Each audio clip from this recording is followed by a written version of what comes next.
Today's podcast, we get to go on a trip, sort of. I got to talk to one of our Passion for Progress students, Bridget Hocutt, who teaches eighth grade. And at the time of our recording, her and her family had decided, since they were all working remotely, to take a little road trip, which was super exciting that I was able to talk to her as they were traveling. But we do get to hear a little bit of her trip in the background, which is just super fun. And if that's not 2020, I don't know what is. But Bridget took our course and just really saw the benefit of student choice, building relationships, how all of it interconnects. And she's really inspirational to listen to. And I think you will get a lot out of the lessons that she's going to teach you today. Welcome to the Student Centered World Podcast, where we talk about all things hands-on teaching and keeping your energy and sanity in the classroom. This teacher turned consultant is making it her mission to help as many teachers as possible become the best version of themselves and keep their passion for teaching on fire.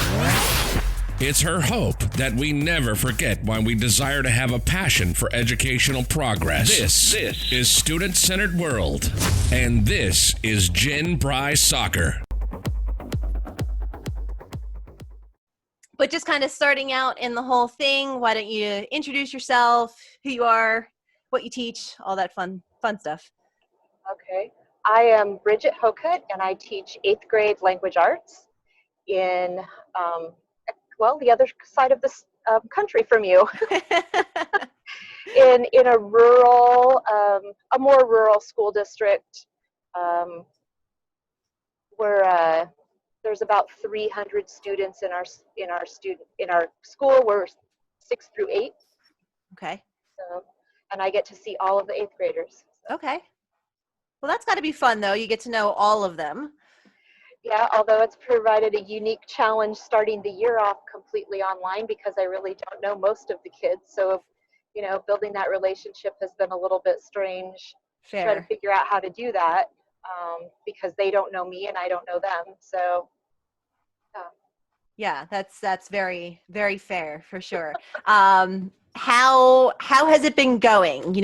So obviously you're teaching all virtual. Has it been a challenge getting the kids to participate? Has it been okay? Everybody's story is the same yet different. So what has it been for you?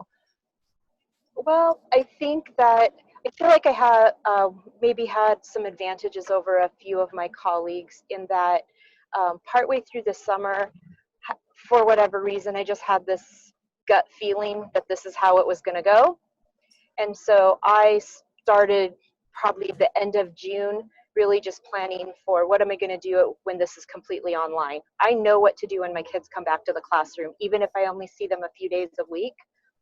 But I don't know how to do this whole online thing. Right. I never learned that way. I've never taught that way. I just have zero experience. And so I feel like because I spent a lot more of my summer planning for that there are actually some things that I did to set myself up for success. It doesn't mean that it's all going lovely or grand or anything like that.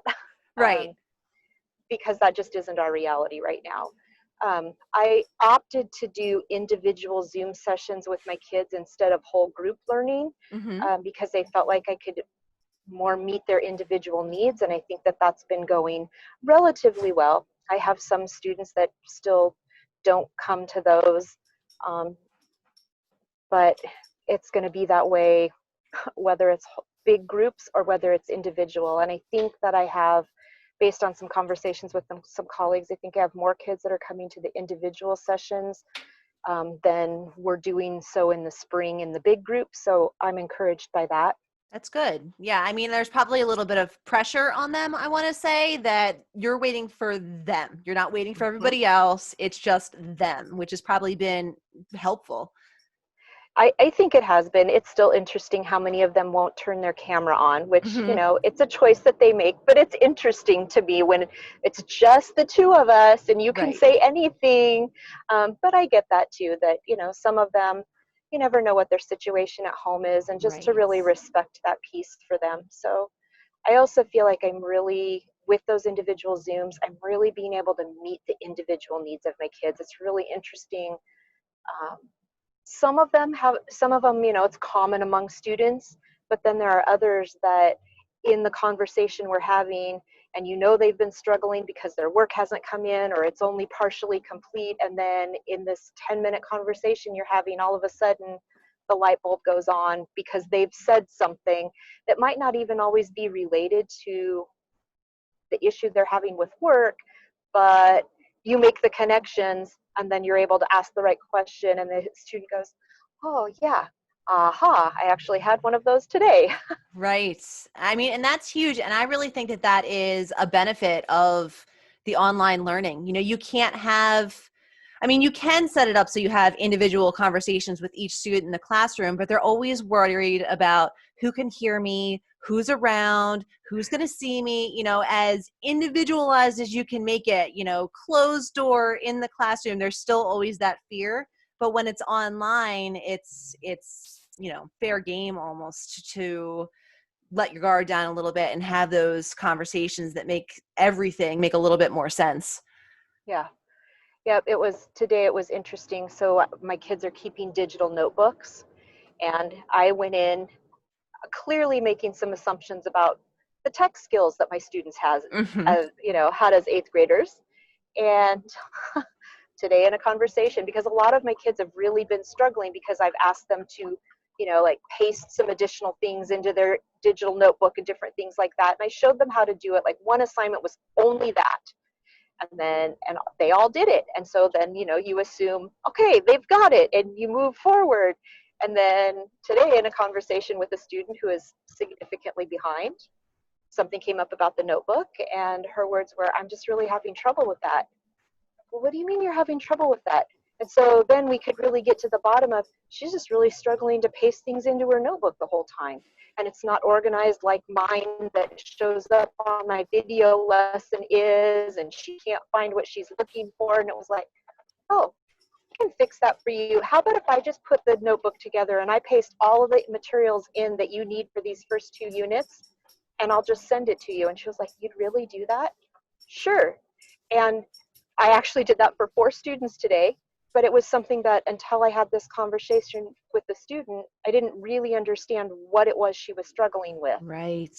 And I think that's common as a teacher. You make assumptions that if they're at a certain point, either in their educational career or life, or even just your class, they should understand something. And then there's either the kids just don't want to ask questions, or they're embarrassed on some level that maybe they did miss what it was. And it's such an expectation of yours now that they're afraid to ask for fear that they're going to be yelled at or ridiculed or whatever. And then on the flip side of that, it probably took you a couple of minutes to put that together for her to, fill it all out. Yet how many other teachers would Yeah. take that time to do that just to make the whole process easier for everyone? Because there's this terrible idea that it's on the kids, they're supposed to do it, when why not make it better for everybody? Yeah. Yep. It was like, oh, and in hindsight, perhaps I should have done this for everybody. But, I think that's true in the classroom too. I mean, we make decisions in the classroom and get the work back from the kids and go, yeah, that didn't go like I expected it to. And Right. I think there's just the added piece of being online where sometimes the lag time for that aha to happen, um, is a little more significant now. Right. Uh, I also appreciate that I'm being able to say, and maybe more than ever before in my teaching career, I'm being able to say to kids, I need this communication with you. Hey, I need you to reach out because I'm learning too. And so it's like it's kind of changed how some of my students are approaching this as well, because they're recognizing that there are parts that I'm new to in all of this as well. And so it's kind of like we're on this adventure together. And I actually had one today that as we were having a conversation, um, he said something about a piece of technology, and I'm like, I don't even know what that is. And so then he could share his screen on Zoom, and he walked me through it, and it was like, okay, that's really cool. And so I think that just is so empowering for the kids when they feel like they're teaching you something just like you're teaching them something. So Yeah, just adding that element. I been talking to everybody about, it's a terrible time and it's so hard on so many levels, but so much good is coming out of it. People are being forced to talk to each other more, and that might just be at the dinner table with your own family because you have to be together, or it could be that, you're talking to your students in ways that you not necessarily didn't want to before, but didn't have the opportunity to, didn't have the availability to, and now you have to do it that way. We have a couple new teachers in our building right now that I can only imagine it's their second year of teaching and how complicated this has been because they never even finished a first full year of teaching Right. in the regular classroom with kids. Instead, they started it, and then our whole last quarter was all, we shut school down and we tried to do online with very little compared to what we have now.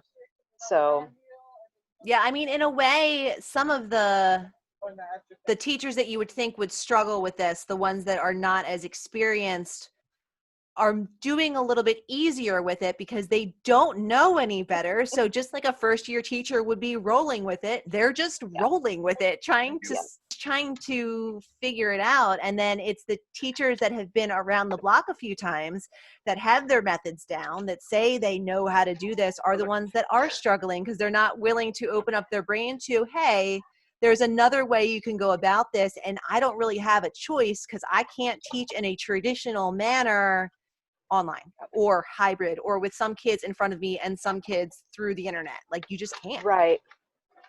I also think our newer teachers have a lot more experience with technology. And so I think there are some things that just are maybe a little more intuitive for them that aren't for those of us that, I count myself pretty fortunate.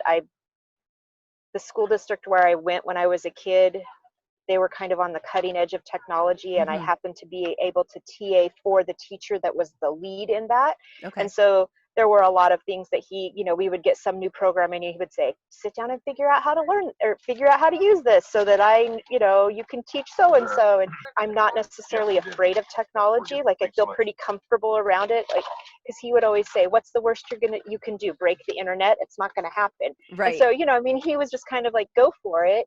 And so I feel like that's an advantage for me, but I know that not everyone that's in my spot in their career feels that same way. Right.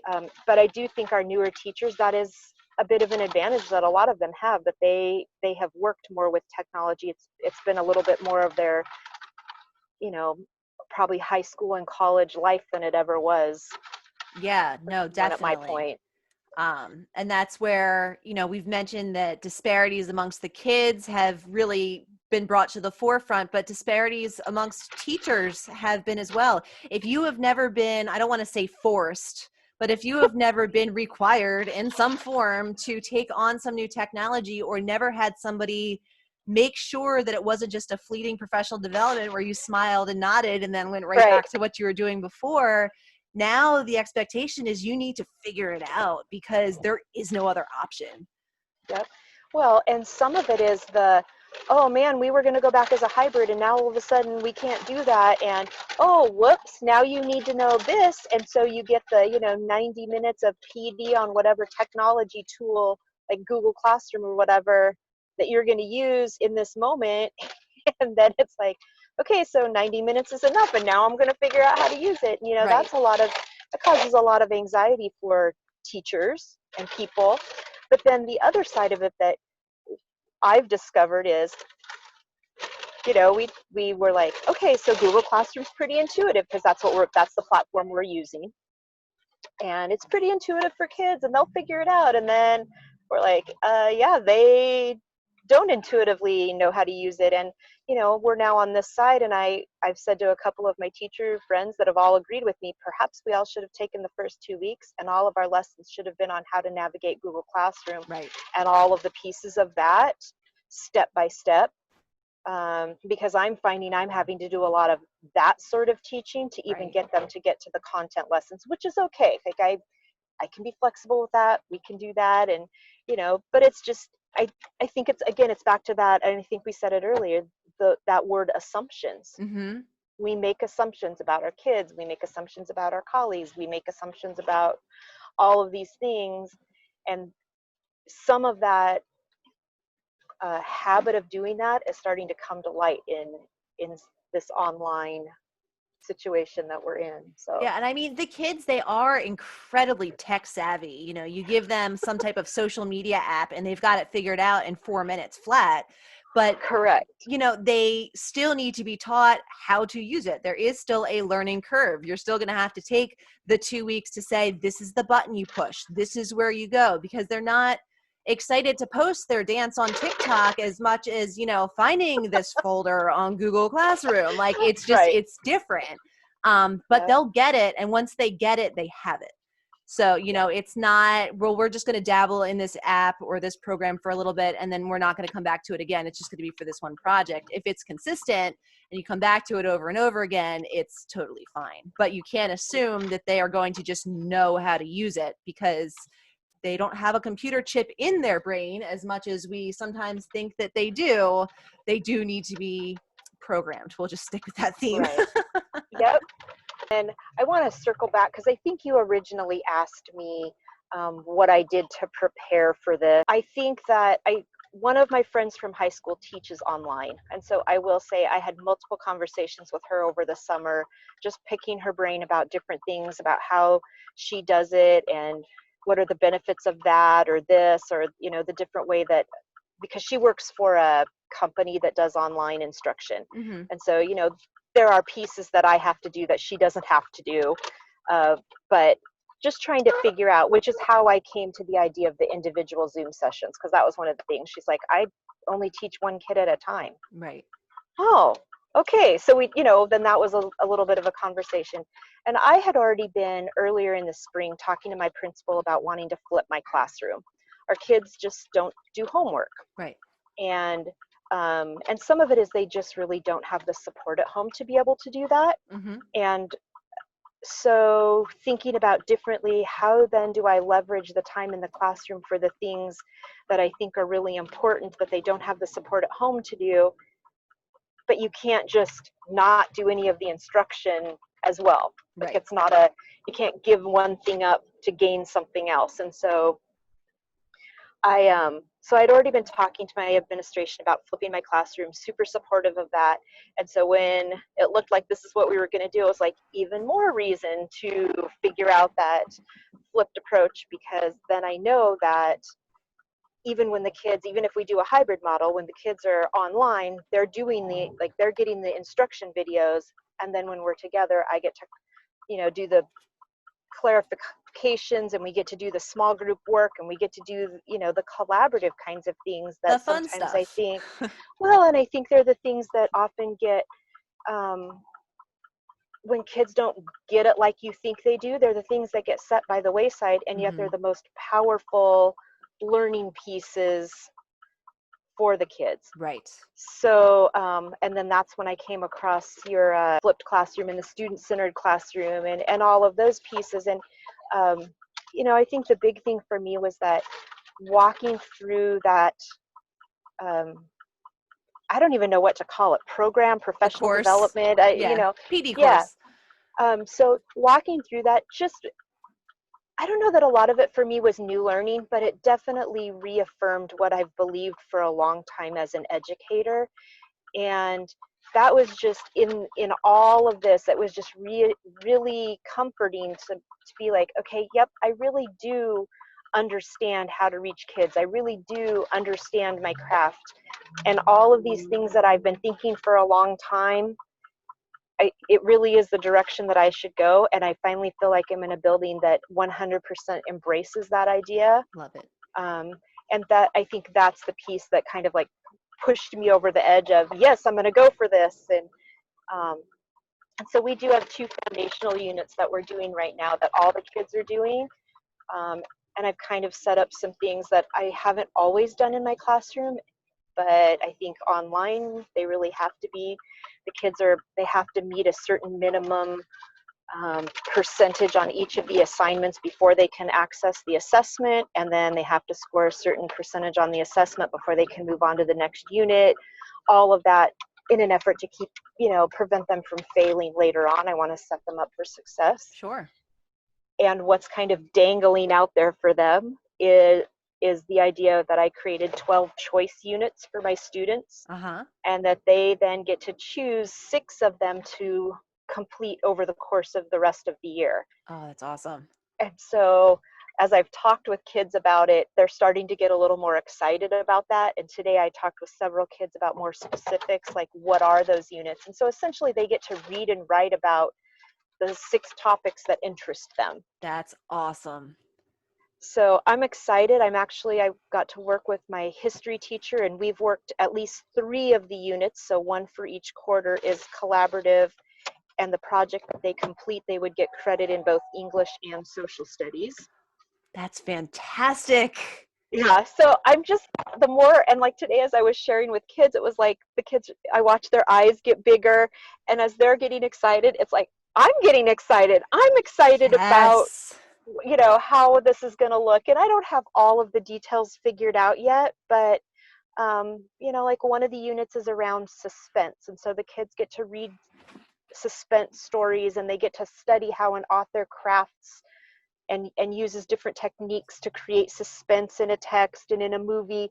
And then the end project is they either get to create their own suspense story, or they can do a suspense film, like a short film. Right. And so, so for my kids that like kind of the horror and that kind of stuff, that might be something that they choose. Right. So anyway, those are the pieces that I think for me feel like I can manage this online, that I have some ideas that I would still be doing this if we were in the classroom, but what I feel like it's done for me is made the online piece feel manageable. Yes. That it's like, yep, I already had a vision that I was going to be videotaping my lessons because my kids were going to be watching those at home. So that was an okay thing. And even though right now the collaborative pieces look a little different, I think we are going to do some of those via Zoom once we get to the choice units. So I'll shift away from the individual Zoom sessions in the same way I'm doing them now and shift to those collaborative opportunities for kids. Yeah. So anyway. Oh, that's such a fantastic plan. I mean, I hear like my thoughts coming out of your mouth. Like it's just, I'm so excited because that's like, you got it. You get it. You're implementing it, and you realize that some things might work, some things you need to tweak, some things you're still figuring out, and that's okay. We don't know what tomorrow is going to bring. You might get a call tonight that says like, well, we got to go back in, or we're going to be out for the whole year.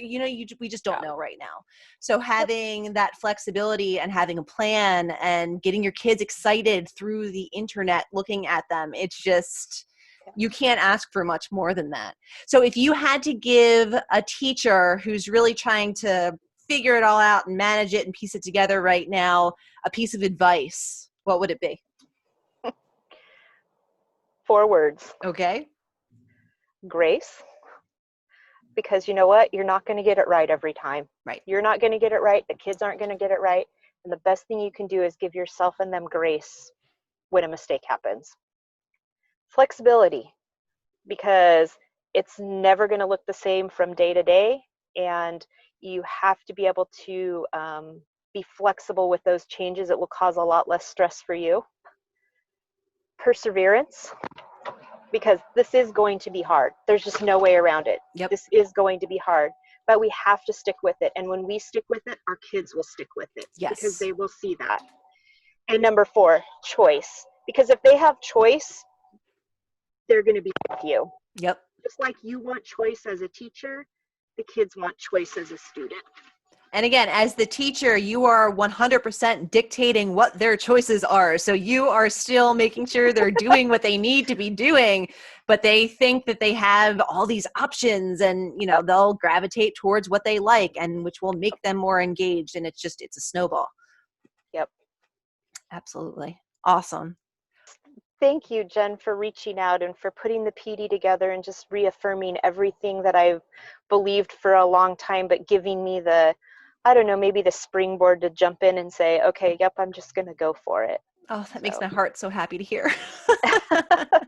I put so much of my own thoughts and time, and I just want Yep. to get it out to as many teachers as I can. And just hearing you say like it worked for me, that just makes me so happy. Well, on that note, are you guys like going on a little trip? Like, I didn't even ask. That's very rude of Well, me. it's hunting season, Okay.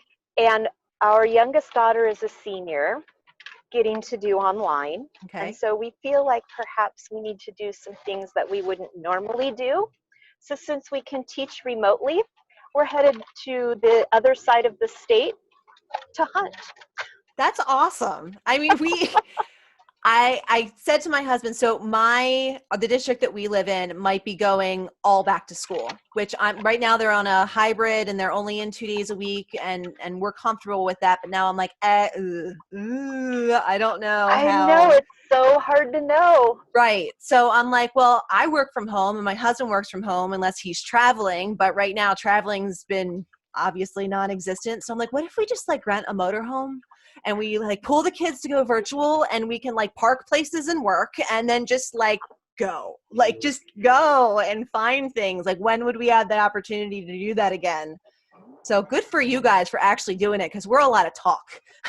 Well, we have both, because we did online in the spring. Like, they shut schools down the middle of March, and Hmm. we never went back. Right.